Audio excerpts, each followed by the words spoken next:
horumarka dalku waxa uu ku jiraa qoyska oo hagaaga. Hagaaga qoyskuna waxa uu ku jiraa lamaanaha oo aqoonta qoyska yeesha. Haddii ay lamaanuhu aqoonta qoyska yeeshaan, waxa ay soo saarayaan ubad tayo leh oo si wanaagsan loo barbaariyay, oo kaalin kasta oo ay nolosha ka galaan sida ay tahay ay soo baxa, dabeetana horseeda horumarka dalka.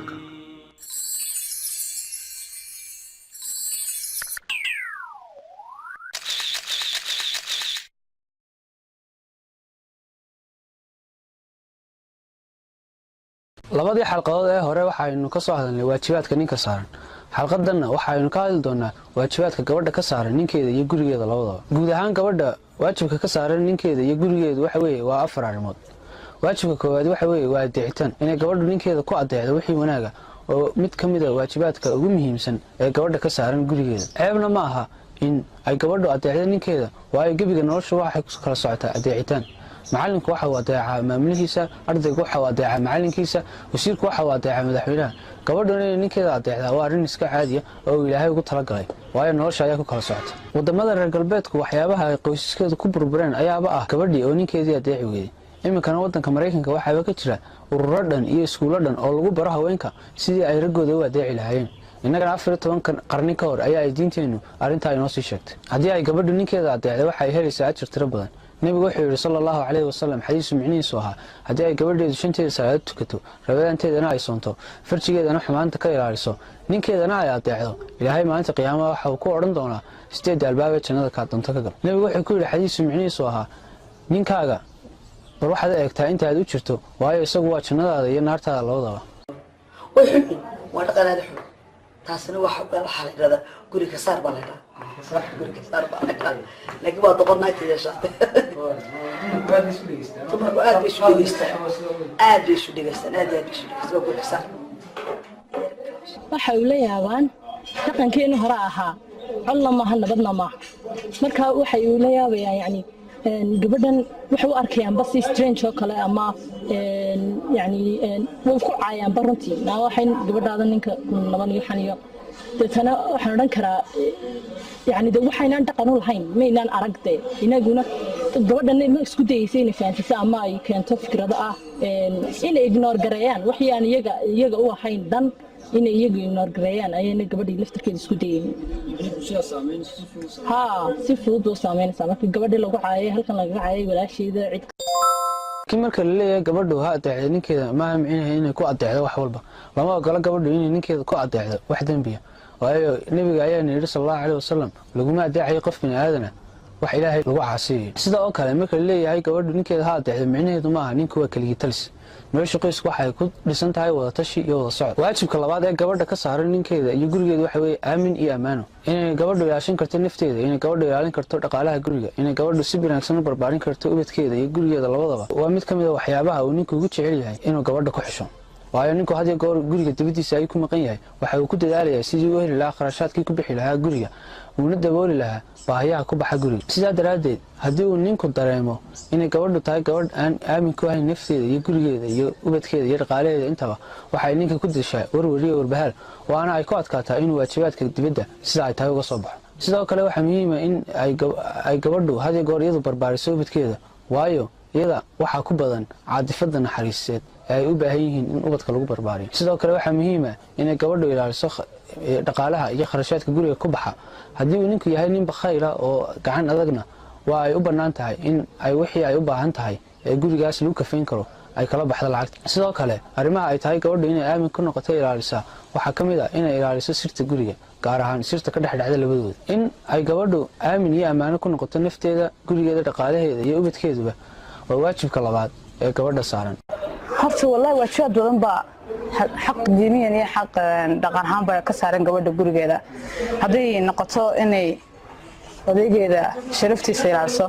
maalkiisa ilaaliso, iyada laftigeeduna isku ilaaliso. midda labaad xilka kala saaran waxa weeyaan inuu yani labadiis lamaan waa isku xalaal, wax kastuu ka codsan karaya. marka inay wax kastuu ka codsado sawjkeedu inay yani ogolaato ilaa ma ahane macsida ee bokriyata iyadoo laga reebo ya adeecitaankan sheegno. waajibaadka ugu muhiimsan ee gurigeeda ka saaran waxa weeye raaligelinta ninkeeda. kow dulqaadka gurigeeda inay gurigeeda u dulqaadato lixajeclada gurigeeda soo dhaweynta faamiliga allahuma salli calaa maxamed la dhaqanka ubadka iyo ninkeeda ninka gabadha fiican ee wanaagsan ee nadaafada jecel ee cuntada macaan soomaalida waxay ku maamaadaan raggu 3 ayaad kaga adagtay ninku baa la yidhi gogol wanaagsan iyo guri wanaagsan iyo galmo wanaagsan midna kama tago intaaba gabadhu hadday raaligelin ku samayso gabadh nadiifa ay tahay oo gurigeedu gogol leeyahay gesin wanaagsan ninka ay siiso ninkeeda kama tago raaligelinta looga baahan yahayna waa raaligelinta ninkeeda iyada ka saaran xeerka ka saaran dawladda dhaqankii gurigeeda ku salaysnaa oo rukunkiisu yahay diinteena islaamka dhaqankii diinta islaamka ninkeeda ka saarnaa inaanay gabadha gurigeeda ka soo galo ninkeeda soo galo iyadoo silenta ninkaga xataa waxu qabto aanad weydiinin xilliga hurdada hadday gaadho aad beri uga dhigato su-aashaana weydiin kartid mar haddii gogasha sare dalto dumarku waxay mahmahan jireen naagtaasi gogol cun bay leedahay ninkaasi ma tanansado gogasha lagula hadlo ragga cuntada dusheedana lagulama hadlo ninkoo luqmada cunaya inaad la hadasho waa xaaraam hawdhe kama degaysaba xataa caalamada dhex taalaha ad horkeenin tan labaad waxay noqonaysaa allahuma salli calaa maxamed inaanad gogasha kula hadal dhaqanka gurigu waxa uu ka bilaabma bayska u horeeya furista albaabka hadduu ninku qaylo uga barto maxaa nulay gabadhi soo aamusan wuu u bartay moogta inay qaylo soo bartay laakiin hadduu saylan u bartay maxaa nulay qaylo waa bayska u horeeya albaabka aad ku furato aad ku xidhaso nolosha waajibka saddexaad ee gabadha saaran waxa weeye raaligelinta ninka inay had iyo goor gabadha ku dadaasho sidii ay ninkeeda u raaligelin lahayd waa mid ka mid a waxyaabaha ay raggu ugu jecel yihiin gabadha noocaasi waa gabadha keliya tay u qalantaa in meher badan ee laga bixiyo dumarka noocaasana waxa ay si fudud u mutaystaan inay janno galaan nebiguna wuxuu yidhi sala allahu calayhi wasalam xadiisu micnihiisu ahaa ma idinka waramaa dumarka ahluljannaha yacnii dumarka jannada gelaya waxa weeyaan dumarka dhalmada badan ee adeecitaanka badan ee had iyo goor ku dadaala sidii ay raggooda u raaligelin lahaayeen ee haddii uu ninkooda u cadhoodo intay gacantooda soo qabtaan gacantiisa u saaraan oo yidhaahdaan caawa indhaha iskuma qabanayna ilaa aad raalli naga noqoto sidoo kale nebigu wuxuu yidhi sala allahu calayhi wasalam xadiis kale oo micnihiisu ahaa haddii ay gabadhu geeriyooto iyadoo oo ninkeedu raalli ka yahay waxa ay gelaysaa jannada waajibka afraad ee gabadha ka saaran ninkeeda waxa weeyaan waa inay ka idin qaadato ninkeeda ka idin qaadashada ay gabadhu ka idin qaadanayso ninkeedu waa mid ka mid ah hababka ay ku muujinayso ixtiraam ay u qabto ninkeeda nebiguna wuxuu yidhi sala allahu calayhi wasalam xadiis micnihiisu ahaa gabadhu yaani soomin soon sunno ah ilaa ay la socodsiiso ninkeeda sidoo kale waxa waa xadiis kale micnihiisu gabadhu yaani gurigeeda ka bixin ilaa ay la socodsiiso ninkeeda waxaan xasuustaa oo aan ilaawin sheeko ka dhacday geyga soomaaliyeed nin ayaa waxa uu guursaday gabadh deetana ninkii ayaa waxa u baxay hawl shaqo habeenkii ayaa waxa uu gurigii yimi xilli dambe iyadoo aanay gabadhii guriga joogin deetana gabadhii ayaa xilli dambe timid arrinkii ayaa wuxuu noqday arrin culus waxay gaadhay lasoo kala dhex galo arrintii ayaa rag loo diray deetana gabadhii ayaa waxay soo weydiiyey su-aasha ah maxaa kugu kalifay inaad xilligan maqnaato deetana gabadhii waxay ku jawaabtay guriga ayaan ku dhex xaajisay waxaan islahaa fursadda kasoo faa'iidaystay intaa maqan yahay oo qiyaastii hablaha jaarka iyo waxaa soo booqo haddaba nolosha qoysku markii hore ee aad doobka ahayd waxaa laga yaabaa inaad xor ahayd oo aad waxaad wata samaynaysid nolosha qoyska marka lasoo gudagalo waajibaadyo tiro badan ayaa ku saaran mid ka mid a waajibka ku saaran waxa weeye inaad had iyo goor ninkaaga la socodsiiso halka aad tegayso iyo waxaad qaban doonto labadaba horta inantii xilligaa hore joogtay iyo hooyadeed way isyaqaaneen marka leey inanta hooyadeed haruurka tuntaa iyana haadiska intiisa way baran haweenka iyo geelaba waa lahayd haweenigii marka lahayn aabba kastaaba markuu qoyskiisa kala jiheeyo haweenka waxa lagaga tegi jiray haweeneyda iyo hablaheeda guriga lagaga tegi jiray inantu yaraanteeda ilaa weynaanteeda inta laga guursanayo hooyadeed bay la joogtay hooyadeed talooyin badan bay siin jirtay talooyinka badan ee hooyadeed siinayso waxa kamid ahaa sida loo shaqeeyo sida guri loo haysto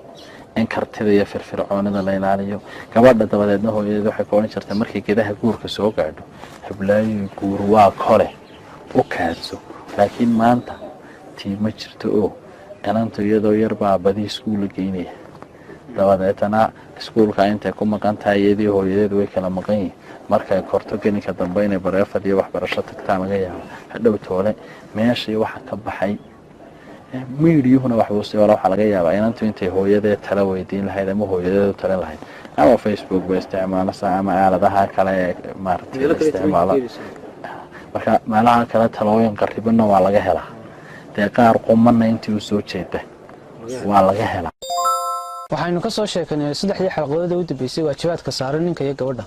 mid walba waajibkeeda inuu sida ay tahay uga soo baxaa waxay ka dhigan tahay isagoo ka soo baxay xuquuqda qof kale uu ku leeyahay sidaa daraaddeed waa muhiim inuu qof walbaaba uu ku dadaalo inuu waajibaadka xaasilnimo say tahay uga soo baxo sidoo kale waxaa muhiim in la ogaado inaanay nolosha qoysku aanay ahayn sidii maxkamad oo kale oo ninkuna ka dalbanaya gabadha waajibkeeda iyo xuquuqdeeda gabadhuna sida oo kale ay ninka ka dalbanayso waajibaadkeeda iyo xuquuqdeeda nolosha qoysku waa mid ilaahay ugu talagalay xasilooni kalgacal iyo naxariis sidaa daraaddeed haddii mid ka mid a uu dayaco waajibaadka xaasilnimo amaba say tahay uga soo bixi waayo waxaa la gudboon dhinaca kale inuu la imaado dulqaad iyo isku tanaasulid labadaba